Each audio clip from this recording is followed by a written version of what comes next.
Hello everyone, তোমরা কেমন আছো? আশা করি ভালো আছো। লাইফস্টাইল অসময়ের পরিবর্তে তোমাদেরকে স্বাগতম জানাই।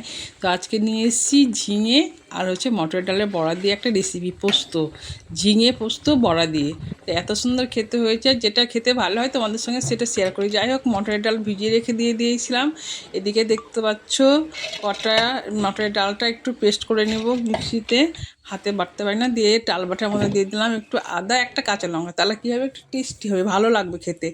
ডাল বড়াটা হয়ে গেলে একটু লবণ, হলুদ, হিং দিয়ে ভালো করে ফেটে নিয়ে দিয়ে বড়াটাকে ভেজে নিব। একটু ভালো করে ফাটলে কী হবে, কি হালকা হবে, বড়াটা খুব সুন্দর হবে। তো কড়াতে তেল দিয়ে দিলাম। কড়াতে তেল দেওয়ার পরে এক এক করে বড়াগুলো দিয়ে দিব। ডাল বড়াটা এত সুন্দর হয়েছে, হালকা হয়েছে, অনেক বেশি ভালো করে ফেটেছে। ছোটো ছোটো করে বড়াগুলো ভেজে নেব লাল লাল করে।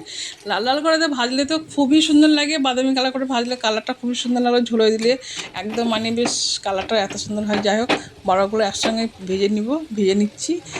দেওয়ার পর একবার এবার উল্টিয়ে দেবো বড়াগুলো। আর এদিকে একটু জিরে, একটু আদা, দুটো শুকনো লঙ্কা, একটু হালকা সরষে দিয়ে দেবো। দিয়ে হালকা একটু সরষে দিলাম, কেন পোস্তটা একটু কম আছে হলে একটু সরষে দিলাম।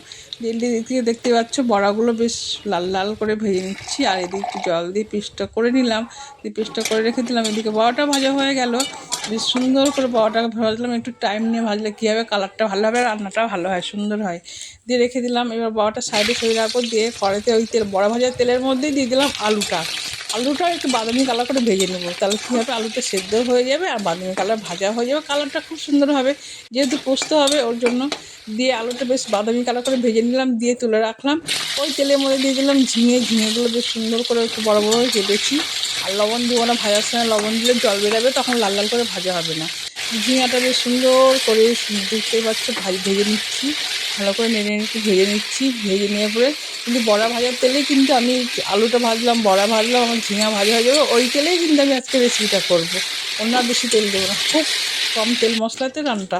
এতে দেখতে সব ভেজে নিলাম, বড়া, আলু, আলু দিয়ে একসঙ্গে রাখলাম। তেলে পুরো দিয়ে দিলাম, ওই পোড়া তেলে দিয়ে দিলাম জিরে ফোড়ন আর শুকনো লঙ্কা ফোড়ন। তেলটা বাদ করে তো লাভ নেই, দিয়ে দিলাম চিনি কালার হওয়ার জন্য। একটু চিনিটা দেওয়ার পরে দিয়ে দেবো একটু, জানোই তো আমার রান্নাতে হিং তো একটু লাগেই। আর একটু টমেটো দিয়ে দিলাম, তেলে পুরো হিংটা দিলাম, লবণটা দিলাম। আর দিলাম টমেটো দিয়ে পর ভালো করে কষে কষে নিলে হবে কি, কালারটা সুন্দর হবে।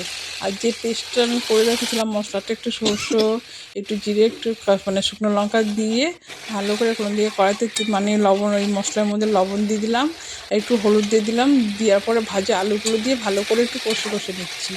আর মশলাটা গন্ধটা বেরাবে না, একটু যেহেতু জিরা দিয়েছি।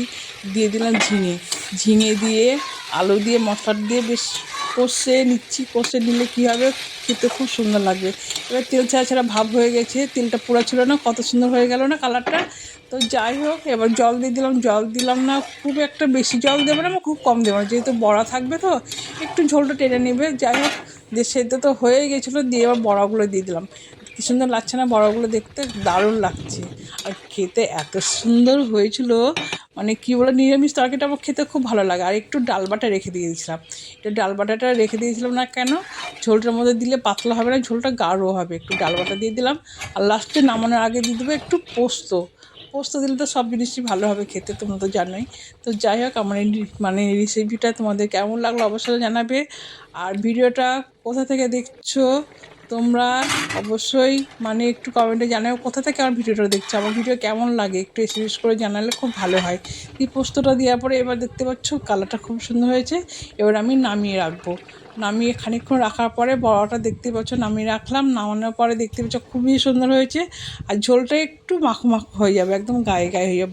বড়া আছে তো, বড়ার জন্য ঝোলটা একদম টেনে নেবে, এত সুন্দর হয়েছে দেখতে। তো যাই হোক, আমার রেসিপিটা ট্রাই করে দেখবে, ভালো লাগলে লাইক, শেয়ার, কমেন্ট করবে। আর তোমরা একটু পারলে এসএমএস করে জানাবে আমার রেসিপিগুলো তোমাদের কেমন লাগছে। ভালো লাগলে তো তোমরা যদি বলো তাহলে আমার একটু উৎসাহ হবে, একটু রান্নার রেসিপিগুলো দেবো। আর এগুলো সব কী বলো তো, মায়ের কাছেই শেখা ছিল এগুলো সব রেসিপিগুলো। এগুলো বাঙালিদের